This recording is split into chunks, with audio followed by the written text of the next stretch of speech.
Well, good afternoon or good morning, everyone, depending on where you're joining us from today.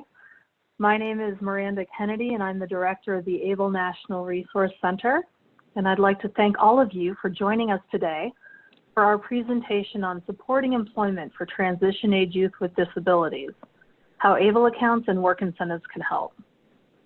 Our presentation today is made possible by the sponsors of the ABLE National Resource Center on our grant through Prudential, so we want to thank them as well. Now, before we go any further, I'd like to hand things over to my colleague, Maggie Redden, who will be walking us through the logistics for our webinar today with a few brief slides. So Maggie, I'll turn it over to you for now. Yep. Hi, everyone. I'm just going to go over a few things to help make the webinar run smoothly for you. Listening to the webinar. The audio for today's meeting can be accessed using computer audio or by calling by your phone. If you select computer audio, please make sure your speakers are turned on or your headphones are plugged in. If you do not have sound capabilities on your computer or prefer to listen by phone, please dial 929-205-6099 and the meeting code is 234-838-793. Captioning. Real-time captioning is being provided during this webinar. The captions can be found by clicking on the closed caption CC icon in your Zoom controls at the bottom of the screen. If you do not see the captions after clicking the button, please alert the host via the chat box. You may also view captions in your browser at streamtext.net/player?event=NDI. Submitting questions. Please use the Q&A box to submit any questions you have during the webinar. We will try to answer all questions. If your question is not answered during the webinar or you are listening by phone and not logged in, please visit ablenrc.org. Technical assistance. If you experience any technical difficulties during the webinar, please use the chat box to send a message to the NDI host, or you may email mredden@ndi-inc.org. Please note this webinar is being recorded and the materials will be placed on the ABLE National Resource Center website, along with all of our other ABLE webinars at ablenrc.org/resources/webinars. And with that, I will turn it back over to Miranda. Thank you so much, Maggie. Well, let's go ahead and talk about our objectives for today's presentation. And also, first of all, I want to notice that we do have our PowerPoint slides. The link to them are in the chat box. If you didn't download them as you came in today, go ahead and make sure you've got a copy of that. Because one of the things we do here is we make sure we actually break a lot of PowerPoint rules. So most of what you'll need to know will be on the slides themselves. You can take it away as a handout. You might want to take some notes, but you shouldn't have to take too many, because all of the information, we put all of our cards on the table because we want to make sure you have it and you can walk away with it. So please make a note to do that. And as we're getting started here, let's talk about the objectives for today's presentation. Our goal really here is to share with all of you, transition-age youth and the families and service providers who support and serve young people with disabilities, a primer on how ABLE accounts and SSA and work incentives can be used together and or individually. We're going to be sharing strategies and promising practices as well as stories about real-life transition-age youth who have used ABLE accounts and SSA work incentives to support their employment and increase their financial well-being. In addition, we're going to be introducing you to information and resources to help make informed decisions about employment and financial planning moving forward. And really, the thing to keep in mind is that all of this information is for you to consider, to do some further research, because we could teach entire college courses on these topics. This is an introduction, a primer.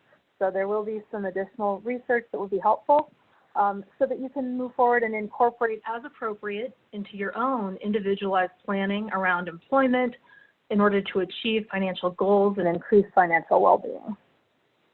With that, let's go to the next slide, because for those of you who are joining us for the first time on one of our ABLE National Resource Center webinars, I'd like to take a minute to just share with you who we are and what we do at the ABLE National Resource Center.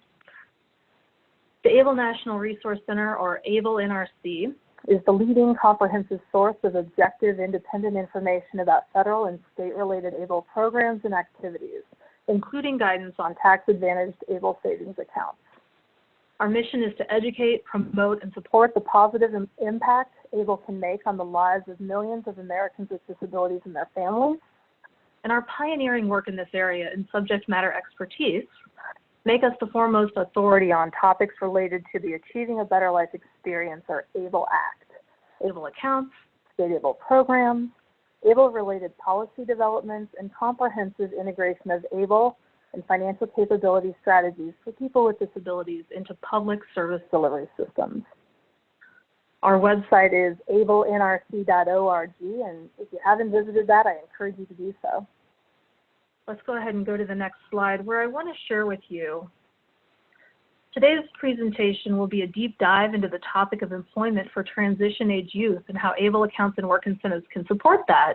However, for those of you who want to learn more about the roadmap to enrollment for ABLE and how ABLE can support increased financial well-being and independence, we have links available on this slide and off of our website at ablenrc.org. This is a more broad level information.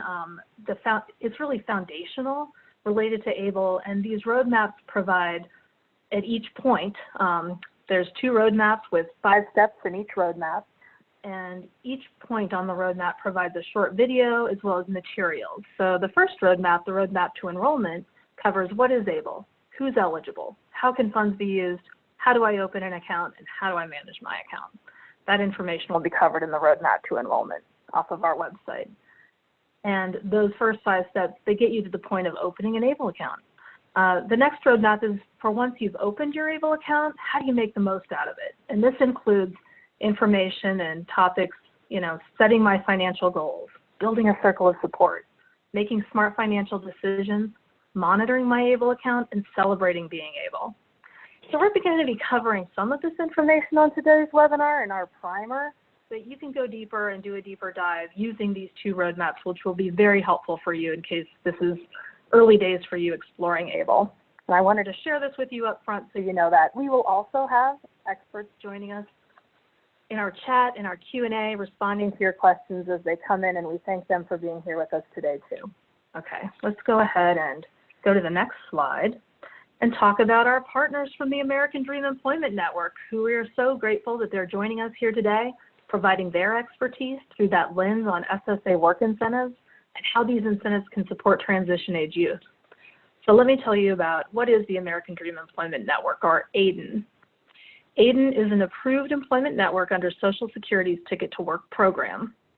ADEN, an administrative EN, is a consortium of service providers and employers working together to create a path for individuals with disabilities who are currently receiving Social Security disability benefits and want to return to or begin working for the first time. ADEN focuses on building a network of employer partners who are interested in diversifying their workforce by hiring qualified ADEN participants.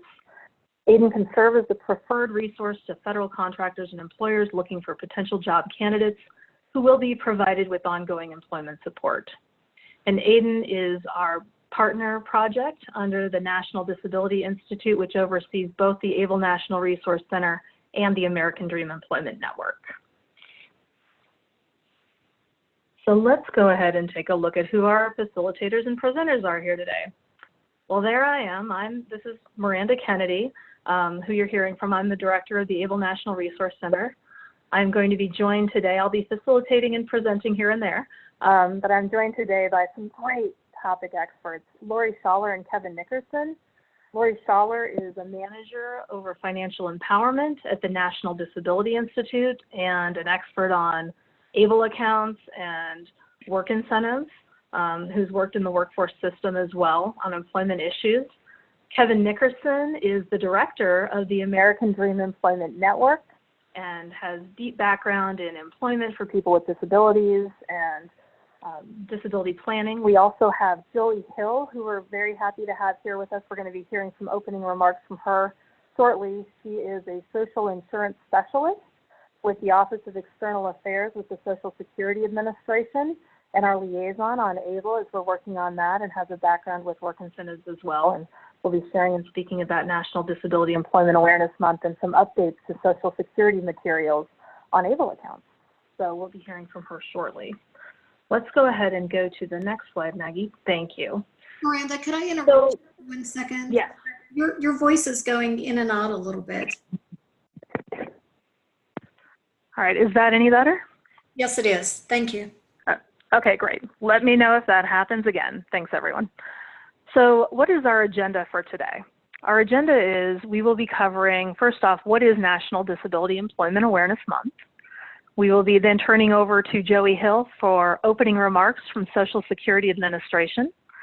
Then we'll be getting into a historical and also current perspective around working age individuals with disabilities and poverty.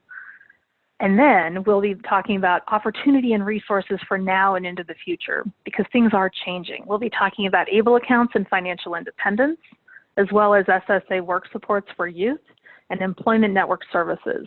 We will also be integrating throughout that information and stories from ABLE account owners who are youth in transition and their success stories and what that means from them, as well as hearing from an ABLE account owner who's on the north side of transition. So let's go ahead and go to the next slide. What is National Disability Employment Awareness Month? Also known as NDEAM, this is observed each October from the U.S. Department of Labor and the Office of Disability Employment Policy, or ODEP.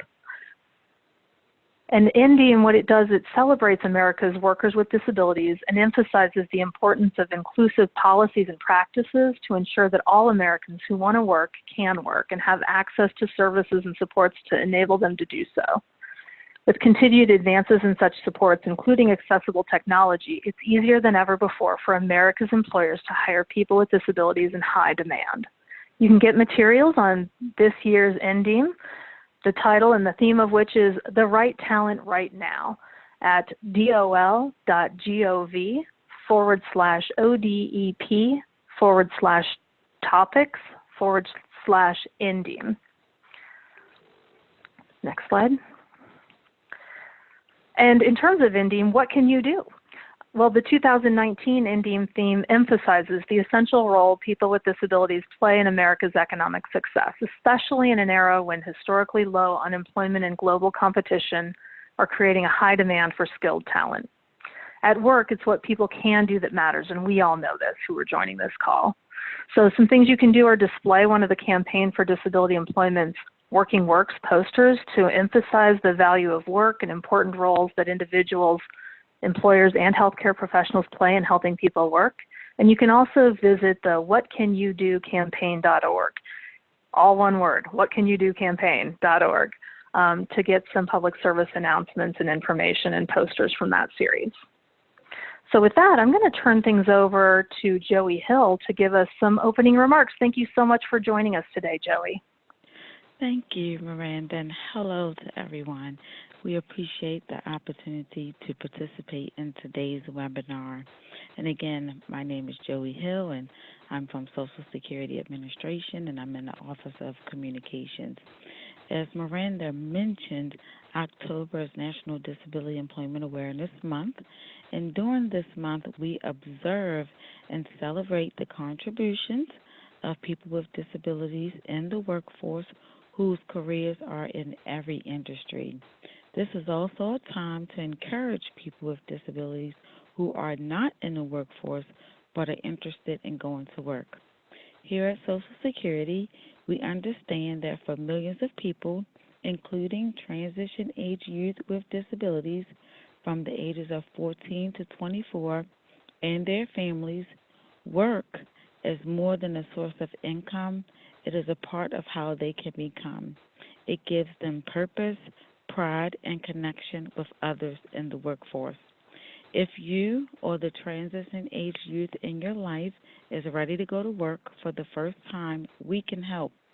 Today's webinar will include information on our work incentives, which are special rules that make it possible for people with disabilities who receive our benefits to work and still receive monthly payments and Medicare or Medicaid. The webinar will also provide details on ABLE accounts and how these tax-advantaged savings accounts can support education and employment while increasing the financial well-being for those receiving our benefits and other federal benefits. To share information about ABLE, we have updated our website and publications. The website page that was updated is called the SSI Spotlight.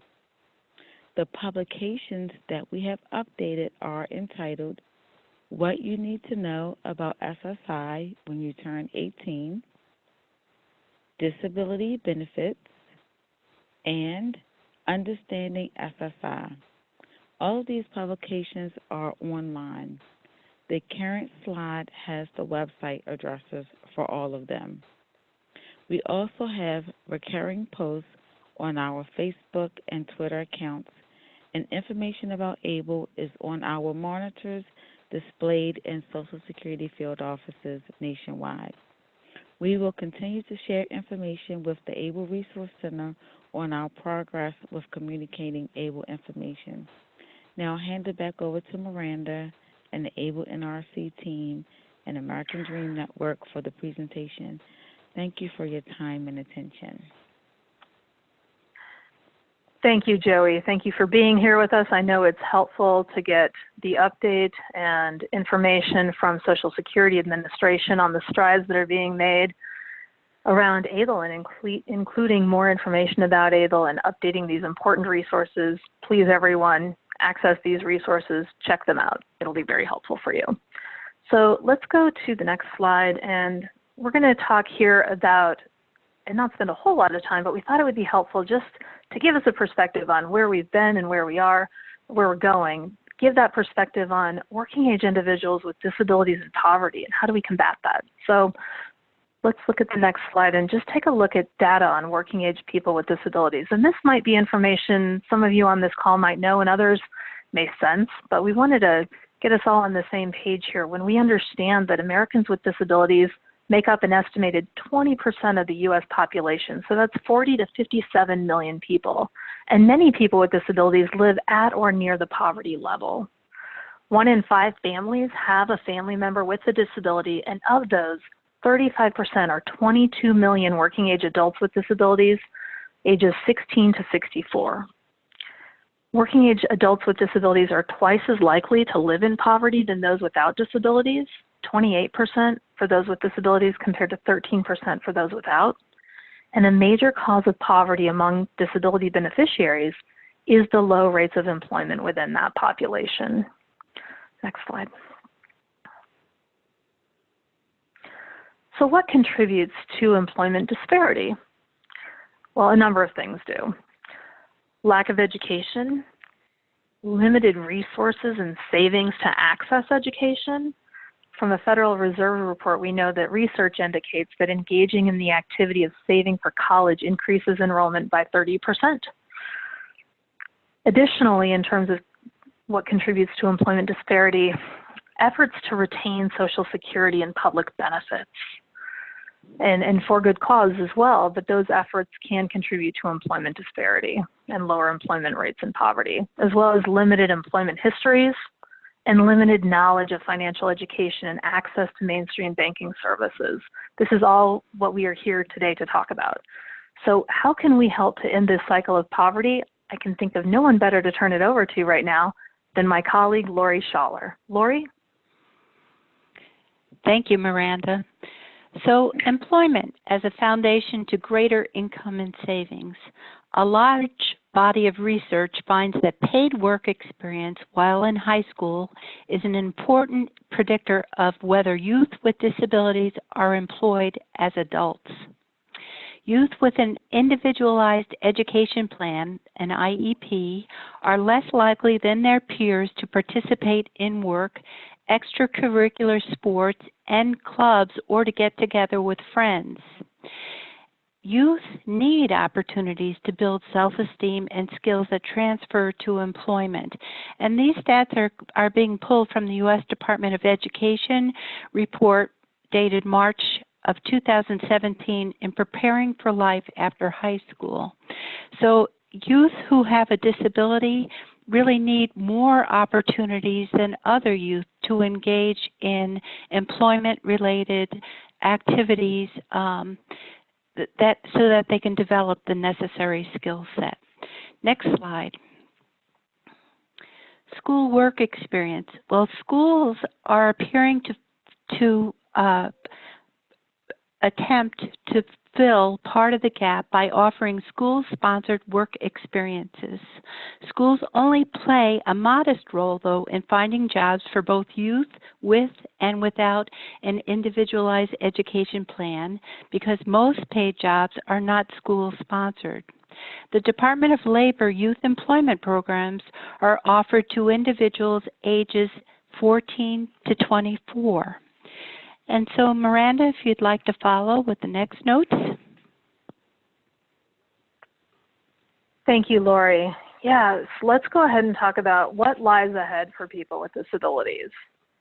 I think we're all probably fairly familiar with the old paradigm, which can still feel for folks who are not aware of the new paradigm like the current paradigm. But it is the old paradigm where one must accept a life of poverty in exchange for public assistance, especially when we think about those means-tested programs that might limit an individual to no more than $2,000 in assets. And when we think about public assistance and the importance of health care in particular as being such a key driver for holding people in place. The new paradigm, this is where we really have the opportunity to live into the full promise of the Americans with Disabilities Act, or the ADA, which promise, equality of opportunity, that full participation and independent living and economic self-sufficiency were all parts of that promise from the ADA. This includes access to earned income, safe and affordable financial services, which are now available, and we're going to be talking about here, and opportunities to save and build assets and what that looks like, having personal control over finances and that kind of autonomy and agency that so oftentimes people with disabilities have not experienced or had access to in the past. And all of this, of course, includes the importance around the knowledge and development of skills to make informed financial decisions and for someone to be able to manage their own money. Lori, can you talk to us a bit about the education legislation that supports the development of employment skills that comes out of all of this and other legislation? That's great. Thanks, Miranda. The Individuals with Disabilities Education Improvement Act, IDEA, of 2004 requires the inclusion of transition planning for all students who have an IEP. Transition planning must start before age 16 and parental participation is encouraged. Transitional goals and services focus on instruction and support services needed to help students move from the school environment into a job, vocational program, or other program designed to promote independent living. This may help in overcoming barriers to employment if services and supports are identified as early as possible, that individuals and family members are active participants, and then that a connection can be made being connected to programs like the Social Security Ticket to Work program, with access to services, information, and work incentives, and this helps to maximize transitional success. So I just want to share, as I do presentations across the United States, I am surprised to learn many parents are not aware that their youth who have a disability, who receive perhaps SSI and or SSDI, they are in fact allowed to work, and work supports help youth to pursue employment. Next slide, please. Parent-teacher conferences. So 84% of parents who have a child with an IEP attend parent-teacher conferences, and this is an opportunity to include dialogue about preparation for employment, and dialogue around services and supports that focus on training, working, and career development. It is also an important opportunity to discuss savings opportunities, including ABLE accounts. This knowledge is power. Sharing information, including the fact that youth under the age of 24 can qualify for a Social Security Disability Insurance, SSDI, with as little as 6/4 of coverage by earning $1,360 this year. That equals 1/4, and also accrue credit towards future retirement benefits. This is priceless for students' future financial stability. So people need to understand that by a youth working, they can become eligible for SSDI benefits and retirement in the future based upon their own work history. Also, individuals who receive a means-tested benefits can and should save. Next slide. Legislation geared towards financial capability. So the Americans with Disabilities Act protects qualified individuals from job discrimination on the basis of a disability. Under the ADA, a disability is a physical or mental impairment that substantially limits a major life activity. The ADA also protects you if you have a history of such a disability or if an employer believes that you have such a disability, even if you don't have that disability. So that link is eeoc.gov/facts/ADA18.html. The Workforce Innovation and Opportunities Act, or WIOA, Public Law 13-128, places renewed emphasis on offering strategies to serve individuals with barriers to employment, including youth and adults who have a disability. It provides financial assistance to state American job centers and through one-stop partner agencies and organizations. Okay, next slide. Miranda, would you like to cover additional information? Thank you, Lori. Yes, let's talk about ABLE legislation here and financial independence. The ABLE Act was signed into law on December 19th, 2014, and it creates tax-advantaged savings accounts for eligible individuals with disabilities.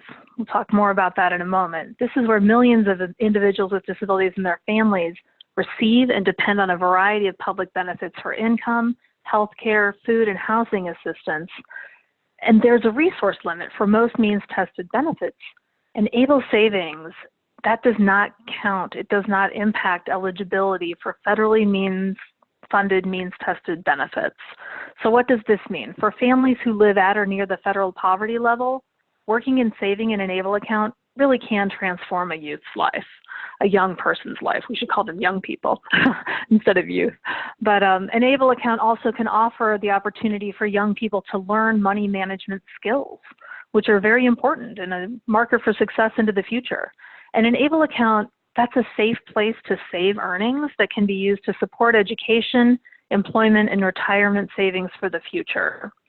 We have more information and details about that we're going to be following up on and available through our website as well and other webinars. But let's go now that we've talked a little bit at a high level about ABLE legislation and financial independence and talk about, Laura, you mentioned before the Workforce Innovation and Opportunity Act. Let's talk about youth program services, because that's what's going to impact our young people, young adults who have disabilities and who are looking into work and to financial literacy as well as a resource for them.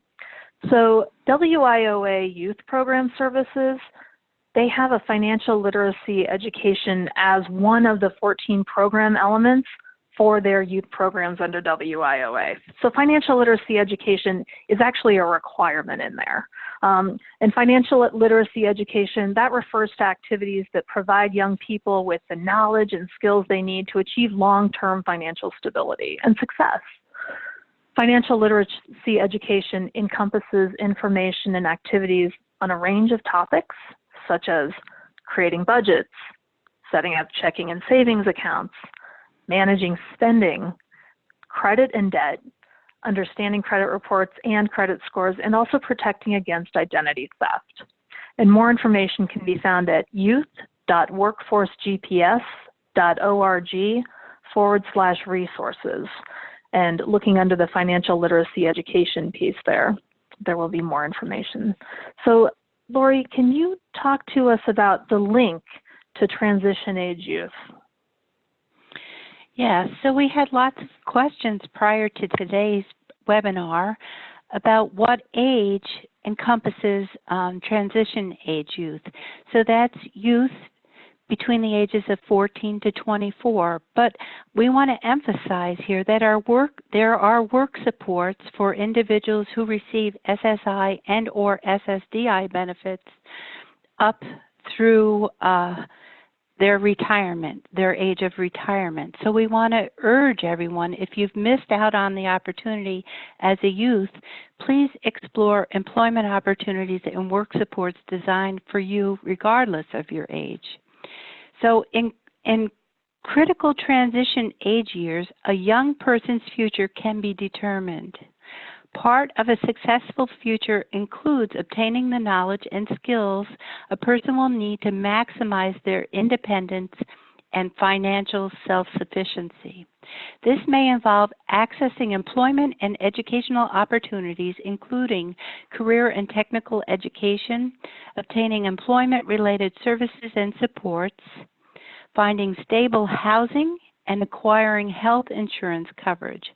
All of these supports are able account qualified disability expenses. So savings in an ABLE account can be spent on items such as these. To learn more about how to transition successfully, the National Collaborative on Workforce and Disability for Youth, NCWD/youth, has identified guideposts for success based upon research. So the link is provided here, ncwd-youth.info/publications/guideposts. And the guidepost framework is organized in the following manner. After providing a detailed list within each guidepost of what all youth need, the framework then describes additional specific needs pertaining to youth with disabilities. By addressing these specific needs, policymakers, program administrators, youth service practitioners, parents, family members, and youth will have access to a foundation that will lead to work, further education, and independent community living. High expectations are held for all youth, including youth with disabilities. Equality of opportunity for everyone, including non-discrimination, individualization, inclusion, and integration. Full participation through self-determination, informed choice, and participation in decision-making, independent living, including skills development and long-term supports and services, and competitive employment and economic self-sufficiency, which may include supports and individualized, person-driven, and culturally and linguistically diverse services. So Miranda, if you could please add on to this by speaking to who is eligible to open an ABLE account. Thanks, Laura. Yeah, how can ABLE help TransitionAge Youth? Let's talk about who is eligible to open an ABLE account. So an ABLE account, what it is a Section 529A tax advantage savings account, and it is owned by a person who has a disability. So to qualify for an ABLE account, a person must meet two rules. They must have a disability that began before age 26. That means someone can be 50 or 70. If they had a disability that they acquired before the age of 26, they'll qualify. And certainly TransitionAge Youth would meet that age marker. And they also have to have one of these. They must either be entitled to benefits based on blindness or disability under the SSI or SSDI program, or they must have obtained a disability certification from a licensed physician that identifies a physical or mental disability or blindness that results in marked and severe functional limitations which have lasted or can be expected to last for at least 12 continuous months or result in death. So that is the eligibility marker there. Lori, can you talk to us about able to work and increase savings opportunities once we've figured out if someone is eligible for ABLE? Yes. So the Able to Work provision passed as part of the Tax Cuts and Jobs Act of 2017 allows ABLE account owners who work and earn income to make additional contributions above the $15,000 annual contribution limit if their employer does not contribute to a workplace retirement plan on their behalf. So additional contributions can be made from whichever is less, either gross income for that taxable year or up to $12,140 if you live in most states. It's a little bit more based upon the federal poverty rate. For Alaska, that amount is $15,180, and for people who live in Hawaii, that additional amount is $13,960. Earnings that are the result of employment are still counted in terms of earned income or substantial gainful activity, and those earnings are taken into consideration when determining eligibility for certain public benefits. Next slide. Miranda, would you like to talk about ABLE account distributions? Yes, Lori, so distributions can be taken from an ABLE account to pay for qualified disability expenses, also known as QDEs. So QDEs are expenses for items or services needed to maintain or improve health, independence, or quality of life. And these should really be broadly understood and shouldn't be limited to expenses for which there is a medical necessity or expenses that provide no benefit to others outside of the benefit to the beneficiary. So they can benefit others. They don't have to be directly related to medical necessity. These are important things to keep in mind. We have entire webinars and case summary series on QDEs and best and promising practices. These are great resources to check out. I encourage you to look into our resources on this, ablenrc.org/resources/webinars/QDES.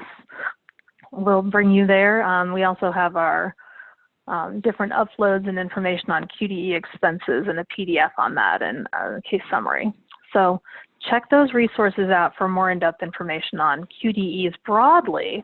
But for our purposes today, I'd like to hand it over to Lori to talk about qualified disability expenses with examples of education and employment-related expenses that can help transition-age youth. So, Lori? Great, thank you. So these are related specifically to continuing education and employment. So any costs related to interview preparation and or resume development, employment training and support, job coaching, transportation including vehicle purchase, assistive technology, costs associated with certificates, accreditations, and or job-related trainings, education, continuing education, and college and certificate programs. So I just want to say, though, if a person goes to, let's say, their American Job Center or Department of Labor or to a college program or to vocational rehabilitation, savings within an ABLE account do not supplant the funding and services that a person is eligible for at those centers. So if we could go to the next slide. So for example, when completing the free application for federal student aid, the FAFSA form, the Department of Education recognizes the importance of an ABLE account and the significant role it can play in the educational process. The FAFSA application lists ABLE as an excluded resource on page 9. Investments do not include the home you live in. This is what FAFSA has to say. The value of life insurance, ABLE accounts, retirement plans, including 401k plans, pension funds, annuities, non-education IRAs, code plans, or cash savings in checking accounts already reported in questions 40 and 88. So you can find that at studentaid.ed.gov/SA/sites/default/files 2020-21-FAFSA.pdf. Next slide. Miranda? So we're suggesting here too to think about ABLE being introduced into individualized employment plans that support employment. So what does this mean? So service plans that support employment are plans that outline an individual's vocational goal and the supports, activities, and resources needed to achieve that goal.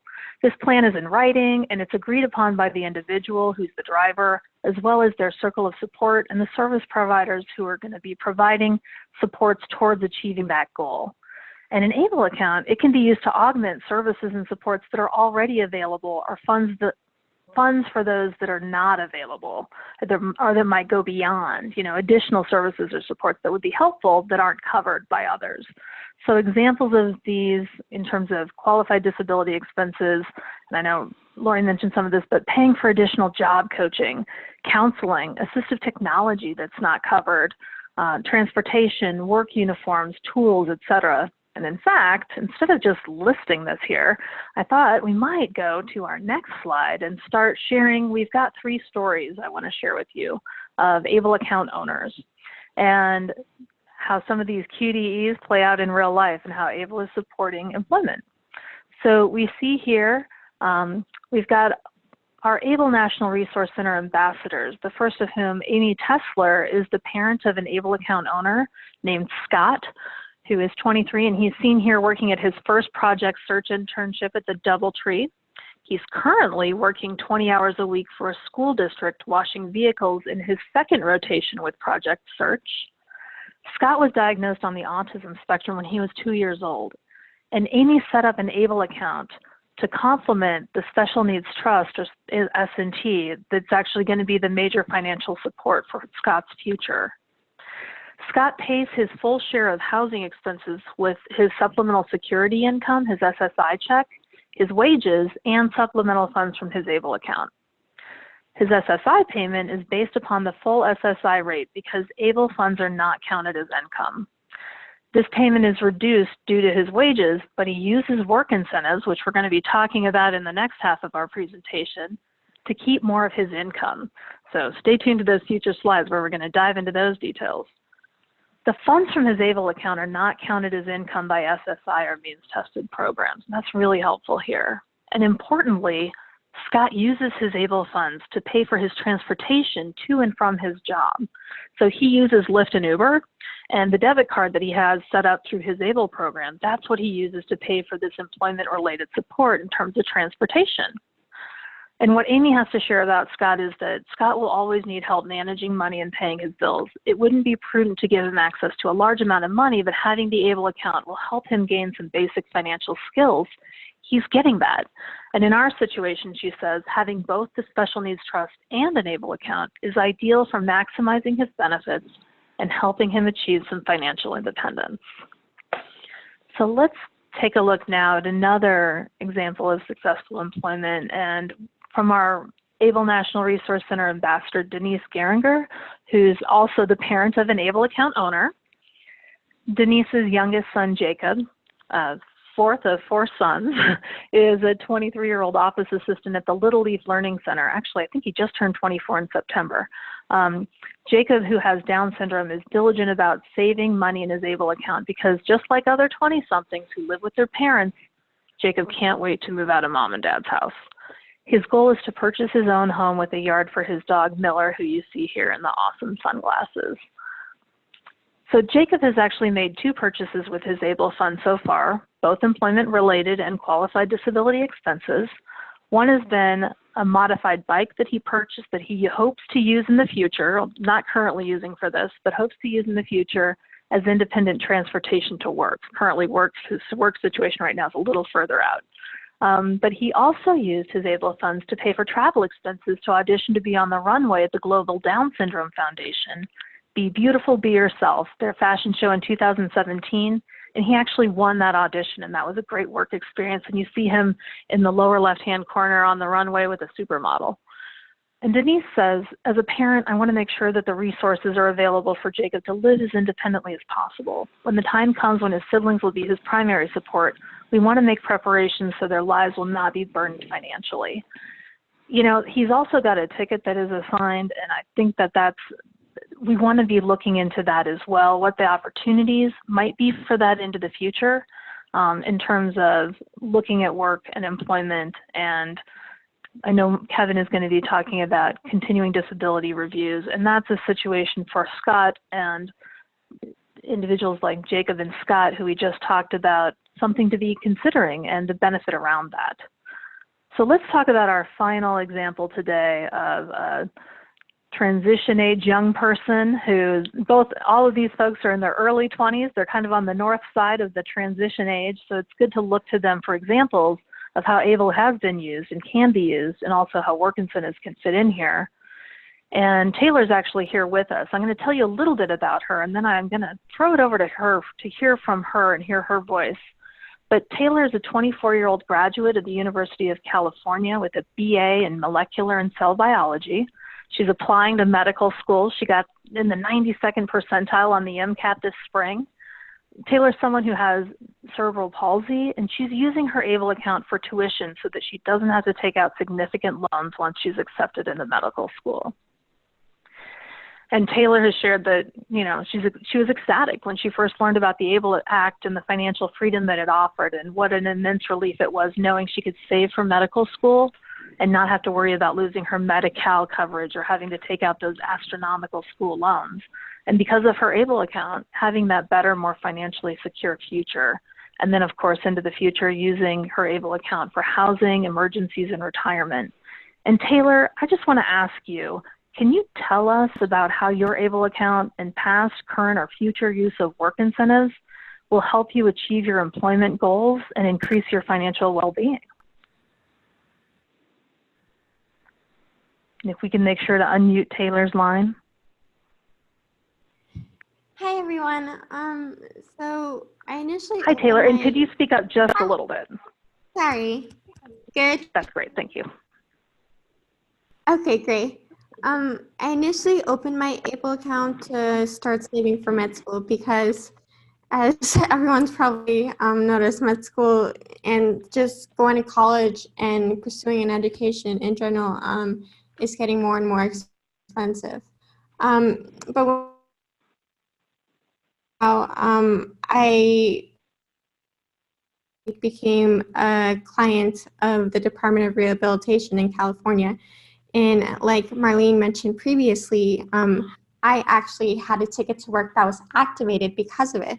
And one thing that is great about using a ticket to work if you're on SSI is that progress with your employment goal, your continuing disability review will be suspended. And for someone who may have a temporary disability or is looking for the future, that is a great resource you can use. Looking back, in college, one thing I didn't use, but I wish I had, was the student earned income exemption that I think Miranda will talk about shortly. And for someone who is working towards an employment goal or is in school and wants to pursue a paid internship or a summer job or a part-time job during the academic school year, I think it's a great way to earn some money and even put it in an ABLE account. Use an ABLE account for that. And then once you start working more hours or even full-time, you can put that money for job coaching or whatever you need to help with employment. Right now, I also want to mention that I am currently applying for financial aid for med school. And in a previous slide, it was mentioned about FAFSA. One thing that some people don't really realize is that student assets are weighed more heavily than the parents' assets. So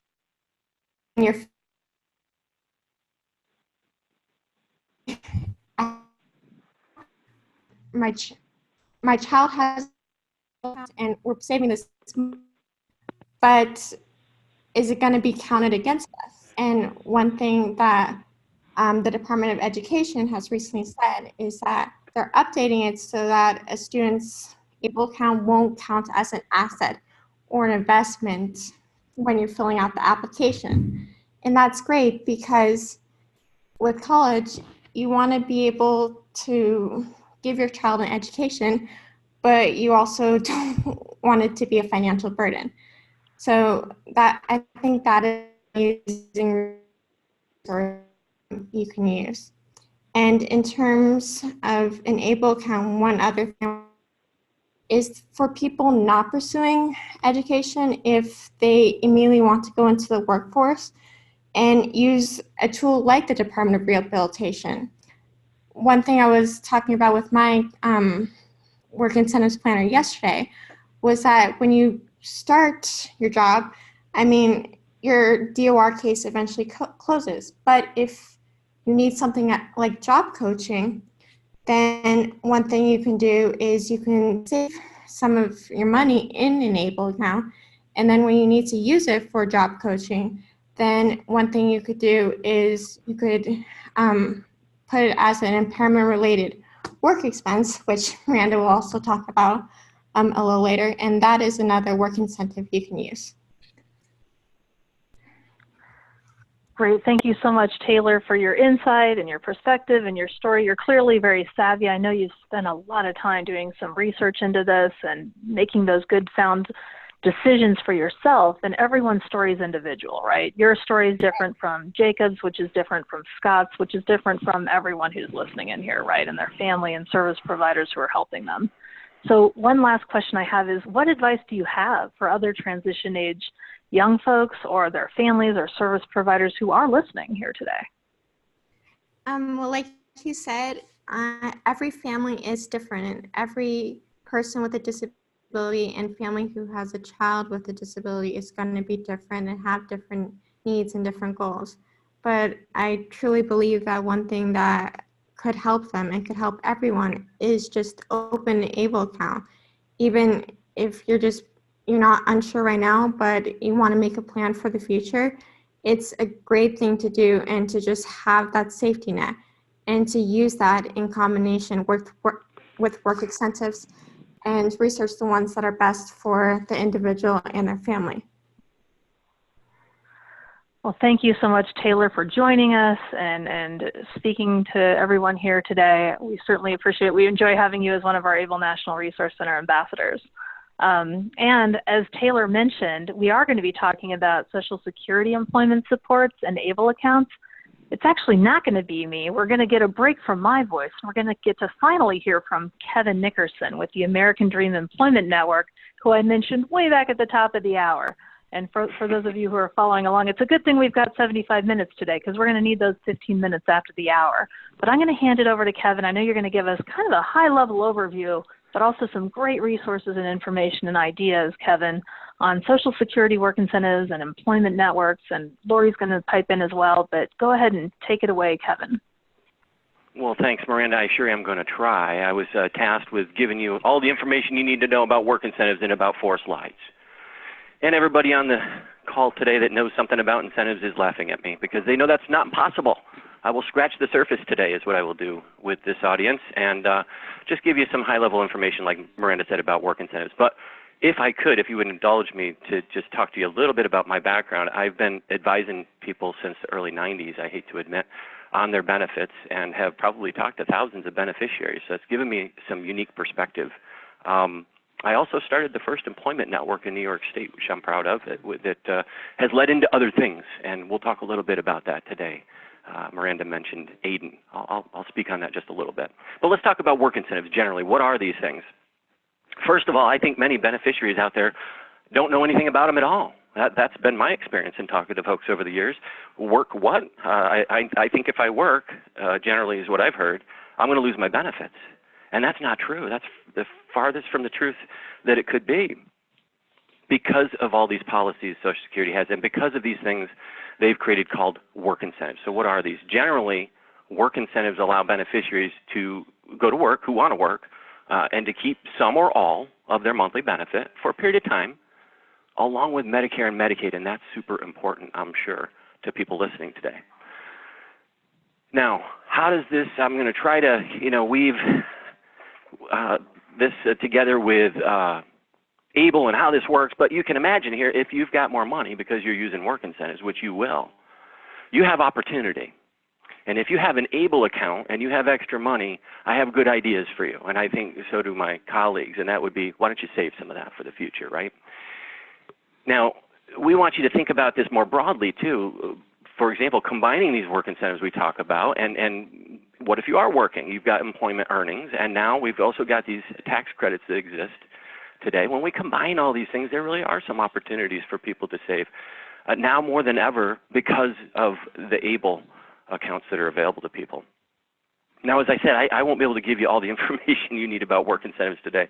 I want to talk a little bit more on the next slide about a number of work incentives, just scratching the surface. But if you wanted to look a little more closely at these, Social Security has a fantastic resource I refer anybody that will read it to, called the Red Book. And you will find it with a link that you can't get to now, but you will be able to when you have this PowerPoint. And I highly recommend you look at that. It's pretty short, pretty concise, but it'll tell you a lot of information about work incentives that'll be talked about today. Okay, next slide, please. So in short, here's some examples of work incentives for SSI and for disability insurance beneficiaries. Those are the two main categories of benefits that we'll talk about. What was mentioned already is the student earned income exclusion. I'm going to talk specifically about that on the next slide or two here. And someone mentioned, I noticed in the chat that that's a powerful work incentive, and I couldn't agree more. It certainly is. We'll show you an example why that's important for ABLE account owners. But just talking generally about these incentives for SSI, when people go to work, and you can, by the way, when you have SSI, the first $20 Social Security doesn't count, and I know, don't fall out of your chair if that sounds like it's a whole lot, because there's more. What really matters is this next bullet where we talk about the $65 earned income exclusion if you're working, okay? The next $65, they won't count. And what's more important is 1/2 of the remainder after that doesn't count. So I think of that as like a 2-for-1 deal, right? If you can earn the 65, they don't look at that. And then for every $2 above that, they only count 1 against your SSI. So that's a pretty good deal. I'm not a math giant, but I can tell you, if you're working and you're on SSI, you're better off financially. There's other incentives, though, specifically for folks that get this benefit. Impairment-related work expenses and blind work expenses, I'll kind of lump together in saying that they both offer opportunities for you to pay for expenses needed because you have a disability and you're working that can then be recouped in some ways, in part or in full in some cases, through your SSI check. This next piece, 1619B, I will tell you folks today, if I was going to leave you with anything, I think this is the most important thing I could tell you. If you're going to work and you're on SSI, this to me, if you're getting benefits, is exciting because it protects your Medicaid. And I think this is the #1 reason, and by the way, over the years, the people that I've talked to haven't told me, I don't want to work, Kevin. They've said, I'm afraid to work because I'll lose my insurance. They're not even concerned about the cash benefit. They're concerned about the health care, rightfully so. So to put you at ease, know that 1619B is a provision in the policy that Social Security has that protects your Medicaid. I'm going to give you an example of that on the next slide too. We have some other incentives here for SSI, one called the Plan to Achieve Self-Support. This is another opportunity for you to save money that doesn't count as a resource, as long as it's for a qualified goal that Social Security will have to approve. There's ways to get back to benefits, too, for both SSI and disability beneficiaries. It's an incentive that came out of really the ticket legislation called an expedited reinstatement of benefits. So that's pretty exciting. So now if people go to work and they have to stop working because their condition crops up, and this is after they've been terminated from benefits, so they've already gone down this path, let's say, and they're doing great, and they've been terminated from benefits, and they expected it because they're working and they're doing fine, but then their disability crops up again and they have to stop working. What do we do? Do we have to reapply? No, this is like a backdoor to Social Security for former beneficiaries who've decided to try going to work and have been terminated from benefits and then had to stop working because of their condition again. So if that concerns you, there's an answer for that now too. So that's pretty exciting. And then I'll talk a little bit about Ticket to Work and how that supports both of these audiences. It's not just for one or the other. But if I could, if you would just bear with me a minute more so I can talk about disability insurance. This is another benefit that people get. What's different about the two is disability insurance is going to be something that's earned. It's an earned benefit. It's for folks that have a work history and a background and have what's called insured status. So they've worked enough to have the status to be eligible to apply if they have a qualifying disability, which would be the same for both of these benefits. But if you are eligible for disability, you do get 9 trial work period months. And that's pretty exciting because you can make as much as you want during those 9 months. You keep your cash benefit in full, you keep your health care, and it's to do just what it says, to try working again without having the rug pulled out from under you. So that's pretty neat and gives you, I like to think of that as a maximum strength work incentive. There's really not much you can do wrong during that trial work period. Beyond that, there's another 3 years after that they offer you, Social Security that is, offer you called the extended period of eligibility, which is another safety net that keeps you protected when you're working. Okay? You may not get your cash benefit for certain months during that 3 years, but you will never be terminated. Okay? So that's a very important protection. There's other incentives I won't talk much about that can help in how Social Security looks at the wages of people that receive disability insurance when they're working, one of which is called a subsidy. Impairment-related work expense also on this column can also apply to folks that get this benefit, but in a different way. What it will be used as is a way to look at how Social Security views your earnings, let's just say, for today. There are some savings programs to help people with Medicare Part B and costs associated with that if your income is not too much. And then I think most importantly that I could tell you about this benefit, there are extended periods of coverage to keep you connected to Medicare when you're working. If you're worried about that disconnect because you're going to work, I'm gonna cut to the chase and tell you that for a lot of reasons that I won't have time to describe today, you have years to make a decision as to what to do about health care because you won't lose that Medicare for many years, 8, 9 years. You don't have to worry about it. We'll have plenty of time to talk about that with you and help to develop a plan. Look at maybe employer-sponsored health care and other options for you. What other options are there besides health care through your employer? Well, I just listed a couple bullets down here for you called Medicaid buy-in. And this also came out of the Ticket to Work legislation. Offered states an opportunity to expand Medicaid coverage for people with disabilities who are working. It's a true state work incentive if they've adopted it. I can't tell you if they have in your state. We'd have to, look that up. But most states have this, and it's going to vary state by state. I think I'm just scratching the surface, but I hope what this shows you is there are so many things that Social Security is doing today, and even since the legislation of the Ticket to Work program, to help people try working. All right, so we'll talk more about that in detail if we end up working with you. If we could go to the next slide, please. I mentioned the student earned income exclusion. So did somebody in the chat, someone that was obviously knows something about benefits that said this is a powerful incentive. Again, I agree with that. For this year, an SSI recipient can go to work, and obviously this is for youth that are, not obviously, I should have told you, it says student, right? They have to be a full-time student. And there's some rules around that we won't get into, but let's just say that they are in school and they want to work. Well, I will just give you some context to this. In my opinion, I think Social Security has made this such a powerful work incentive for youth because they want people to try working. They really, I don't think Social Security wants anything to get in the way of youth trying to get to work. As such, this year you can go to work, and as somebody who's a full-time student, you can write off $1,870 in a month that you earn before there's any reduction in your SSI. Now, I don't know about you folks. I've been on the earth a while. When I was a student and getting my first job, I couldn't have come close to that amount in monthly earnings. Maybe today people are. Let me just say that if you go beyond that, if you're saying that's good, but I might go beyond that, what happens then? Well, all the other standard incentives would apply to further reduce the wages that you've earned that Social Security would look at. In short, here's what I want you to know.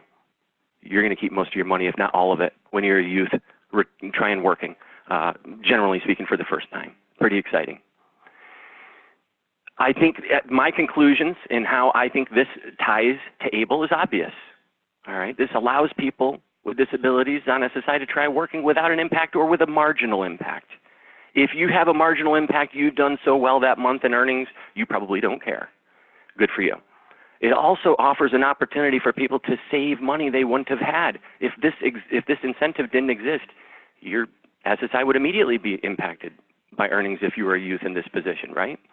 But not so in this case.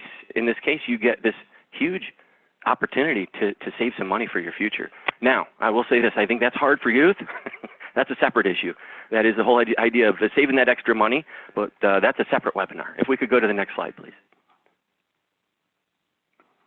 The other piece, I wanted to tell you two things that I really saw today that I thought really impacts people that get that have ABLE accounts and work incentives and how they kind of work together. Well, for SSI recipients, I mentioned the 1619B provision. Okay, that has nothing to do with ABLE, right? It doesn't. Now, I'm going to get to this. I'm going to talk about why it matters. And that's true. We have these great income expansions in each state for folks on SSI that are working, and it allows you to keep your Medicaid. This is all falls under 1619B. I give you an example in New York, which is where I'm calling you from today. It's over $46,000 that people can earn. And I know there's people right now saying, you got to be kidding me. There's no way somebody on SSI can earn that much and keep Medicaid. Well, if you didn't know that, this is the case. And you're going to learn about how to get more of this kind of counsel in just a minute. But let's say you're in New York, you can earn over $46,000. That's great. You're working. Maybe you're making a lot of money. And here's what's different for you as an SSI recipient now working. You have money that you haven't had before. And maybe you got some debts, and it's real easy to figure out what to do with that. You're going to pay off some debts or something. That's great. But if you're young, you probably don't, and you're wondering, what do I do with this money? If you just put it in the bank, that's a problem potentially, right? Because of the resource limit, which is $2,000 for somebody who's single or $3,000 for a married couple. In comes the ABLE account. This is the intersect, folks. If you have an ABLE account, you don't have to worry about that resource limit because you can park some of that extra money that you have, thankfully, because of this incentive, in this ABLE account. And that won't count as a resource. Therefore, it's not going to be a problem with you maintaining your Medicaid under this provision. So you're not only saving for your future, you're also maintaining your insurance. And so this is one obvious way that I see where ABLE accounts can be a really big deal for people on SSI that are going to work. Let's see here. I'm going to turn now to Lori to talk about, well, if you want to know more about this and you need assistance in benefits planning, how do you get it? Great. Thanks so much, Kevin. So Kevin talked about, 18 different work supports. For a person who receives both SSI and SSDI, they're really eligible for both sets of work supports. So this can quickly get complicated. And people are eligible for free work incentives planning counseling services. And so WIPA projects, work incentive planning and assistance projects, are community-based organizations that provide individualized, employment-focused benefits counseling and work incentives planning to beneficiaries who receive a disability benefit, SSI and or SSDI, and the focus for those services is to help that person focus on work supports around education or directly to employment, and that assists people to understand maybe what work supports they had already used. They didn't even realize they had used them in the past, and now what work supports they are eligible for from this point forward in the future, and at critical points of decision making, what options are available for them. So counseling enables beneficiaries with disabilities to make those informed choices about work and to support them in making a successful transition to employment. There are also community work incentive coordinators, CWICs, commonly called a benefits planner or benefits counselor, who works with a WIPA project, and they analyze all public benefits, including the SSI and or SSDI. So they will ask, for example, what a person's financial goal is, what public assistance that individual may be receiving now. So maybe that's HUD housing benefits, maybe that's SNAP benefits, and then that person will be informed at the level of employment they want to pursue, how might those programs change their amount of funding, and what work supports are available through each of those entities to help that person save more money, get a more sound foundation that will lead to financial stability for that individual in the future. So learning how to effectively use work incentives and combining it with other strategies, including using tax credits at both the state and federal level, is one of the best tax advantage ways to save money in the ABLE account. So how do we find one of these benefits counselors?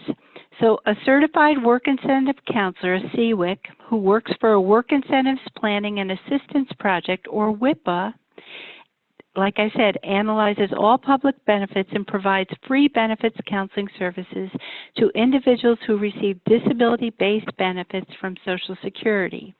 So to find that counselor in your community, you can go to a website and type in ChooseWork, all one word, .ssa.gov/find-help. And use the Find Help tool to locate a provider. And that website is sponsored by the Social Security Administration. Okay, next slide. Why a Community Work Incentives Coordinator? So SSI and SSDI work supports are very complex. Beneficiaries face decision points when working and need to know these items in advance so that they can make informed choices.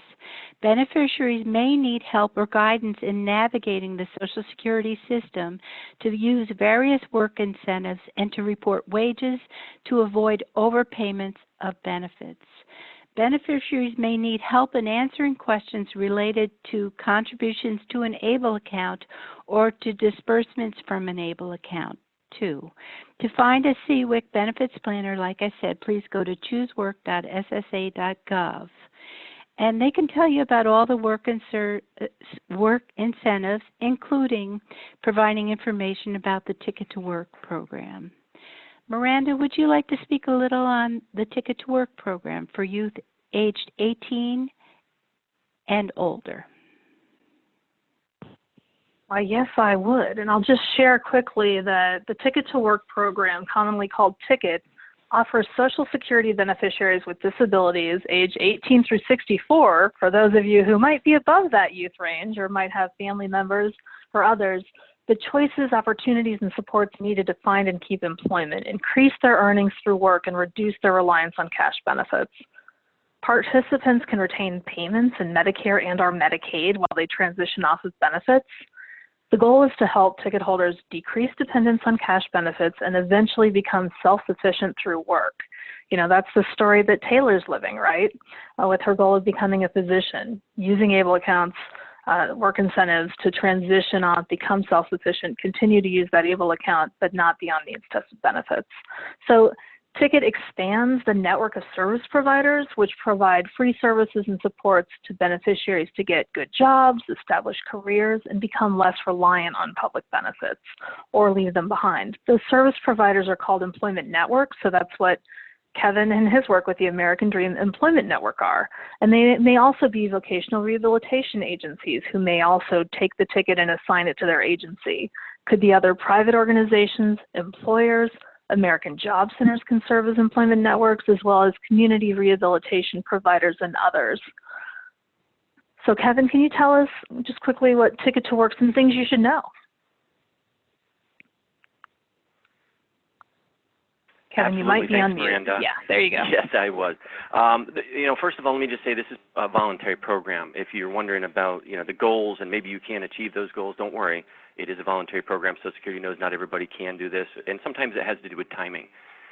So understand the goals, and the goal is self-sufficiency ultimately within a certain period of time. Know that by agreeing to assign your ticket to an EN, you're agreeing to make a steady effort to achieve those goals. If you don't, it's not like anybody's going to impugn you. It just means you didn't make it. But you have to at least have the commitment to it. Beneficiaries who are using their ticket and work with an EN are protected from medical continuing disability reviews. Taylor mentioned that earlier. As long as they're making timely progress, we will review the timely progress guidelines with you if you decide to work with us as an employment network. Beneficiaries can combine using their ticket with other work incentives we talked about. If you want to learn more about the ticket program, we've given you this link here to learn more. If somebody cannot continue to work, there are supports that make it possible to receive benefits again without needing to reapply. I mentioned that when I talked about work incentives, which I couldn't get into detail because that's not the purpose of this webinar, called expedited reinstatement of benefits. That is what that's for. Next slide, please. And finally, as far as the ticket, EN services provided can vary. Well, first of all, these are organizations that can help you with the services and supports you need to become employed. Miranda mentioned we are one. I'm one of the directors at American Dream Employment Network. That's what we do. It can also include the public workforce system, as was mentioned, and VR, vocational rehabilitation agencies, also provide services. In fact, if you are open with vocational rehabilitation, you may not know this, but your ticket is in use if you have a case open with vocational rehabilitation. I was mentioning each employment network is different. Services are going to vary. Some ENs specialize in providing services to specific disability audiences. Some might have specific languages they can help with, including sign language. And others may provide services in person or virtually. We do both. There are some examples here of services that are offered if you're wondering, what do you do for us? Well, we help with the job search. We're going to help with some career counseling. We're going to help with job accommodation requests and how to request them with an employer. We do stay with folks long-term, much longer than you might imagine. For many years after employment, we can provide a follow-up or long-term employment support. Financial services are often offered or by referral, and of course Social Security work incentive counseling, as we've mentioned today. Not required by employment networks, but many are starting to understand just how important it is to have. And we certainly have that service at American Dream. If you'd like to find out more about ENs and or find an employment network to work with, you can use the Find Help tool, which we've given you the link for there. That will help you to locate a provider in your area. And I will turn this back to Miranda. Great, thank you, Kevin and Lori and Taylor and everyone. We're wrapping up here. We just want to talk about, as we're in our final couple moments here, and thanks everyone for sticking around. This is a lot to pack into 75 minutes, and we've gone just a little over, but we're here at the end, and let's talk about tying it all together, and then we'll share some resources. So tying it all together, an ABLE account, work incentives, and employment. So here's some things to think about. You know, verifying that work incentives and ABLE accounts are factored into individualized education plans, those IEPs, and individualized plans for employment, IPEs. So as you're developing those IEPs, those IPEs, make sure ABLE accounts and work incentives are both factored in, that you're accessing a benefits planner. And during that planning process, you know, this is a great resource. These are great resources to consider, and important ones as well. So transition age youth usually end up with more money by working versus not working, and can maintain Medicare and Medicaid even if working causes their monthly benefit to reduce to zero. That's really important, maintaining those benefits in many instances, and it can be the thing that is keeping people on those benefits. So we have these resources to get off those benefits. Check them out, incorporate them as you can. Also, you know, combine one or more work incentives with supports like the Federal Earned Income Tax Credit, EITC, to increase your ABLE account savings potential. Some states have state tax credits to increase your savings potential. Make sure you're checking that out. There's great information and resources we have at ABLE National Resource Center and the National Disability Institute website as well. Consider purchasing or obtaining needed items or services with savings from the ABLE account, or combine using these funds with work incentives such as PASS, the plan to achieve self-sufficiency to reach milestones and goals. Layering these things together can be very beneficial and useful, and make your funds go further and your services. And we encourage you to remove some of the fear around working by using Ticket with an employment network. Social Security will not conduct regularly scheduled medical reviews while a beneficiary is making timely progress. So this is a great opportunity. And finally, establish goals to work at whatever level is best for you or for the young individual in your life to help them achieve their dreams on their own timeline. So these are the things we want to leave you with. And finally, resources. We have a wealth of resources here from the ABLE National Resource Center, including information on ABLE and tax benefits, more information on student earned income exclusion support for transition age youth. There's that link to that qualified disability expense fundamentals webinar. Information Kevin just covered on how to access a community work incentive coordinator and an employment network, our vocational rehabilitation agency, through that choosework.ssa.gov/find help link. And what you need to know about SSI when you turn 18, that updated as of August document from SSA, and the Red Book with their guide for work incentives. On the next slide, you'll see, I just wanted to leave you with, here's some ABLE account owners' stories and goals.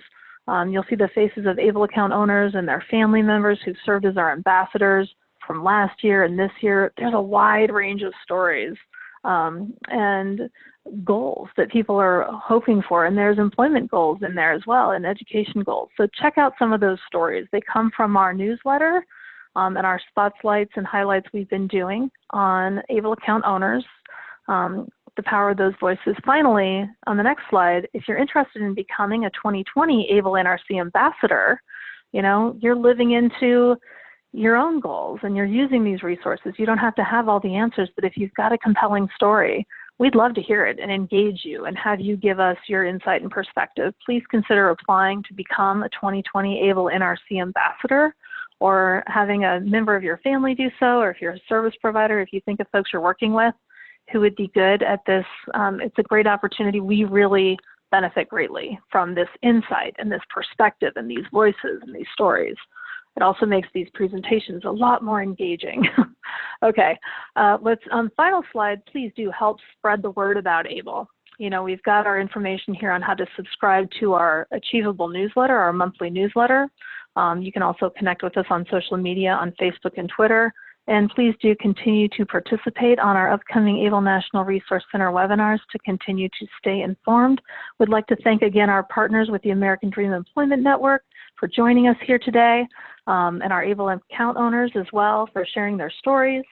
And thank you so much to all of my colleagues and to all of you who have joined us here today for what has been probably a wealth of information, but good information you can factor in as you're making decisions moving forward. We look forward to having you join us on future webinars.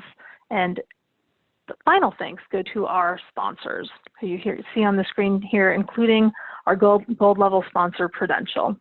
With that, we'd like to wish all of you a great rest of your Thursday, and take care. Thank you.